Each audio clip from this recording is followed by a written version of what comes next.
मसलो थियो आहे? मुंहिंजो नालो मुस्कान आहे, मुंहिंजो हस्बैंड आहे। असांजी शादी खे 8 महीना थिया आहिनि। असांजी जान खे अॼु ख़तरो थियो हो। मुंहिंजे अबू आयो हो, 2-3 ॿिया खोसा वग़ैरह वठी आयो हो, अॼु असांखे हमलो कयो अथनि। तव्हांजे अबू जो नालो छा आहे? अली नवाज़।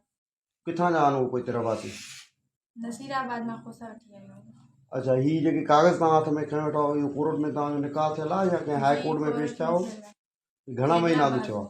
8 महीना थिया आहिनि। 8 महीना अॻु थिया आहिनि। ही मामलो अॼु थियो आहे शाम जो हिते? जी अॼु थियो आहे शाम जो। जी 7 माण्हुनि ते एफआईआर बि कई अथनि। उन में तव्हांजे मुड़ुस जो बि नालो आहे? जी हुनजो बि नालो आहे। ऐं मुंहिंजो सहुरो बि। तव्हांजे सहुरे खे पुलिस गिरफ़्तार करे वई आहे। भेण बि हिते तव्हां सां आया? जी भेण बि हिते पाण आया। तव्हांखे छा ख़तरो आहे छा तव्हां हितां अगवा करे हिन पंहिंजे मुड़ुस जे घर मां खयो वेंदो? जी असांखे ख़तरो आहे। मुस्तफ़ा डायरी खां ख़तरो आहे असांखे।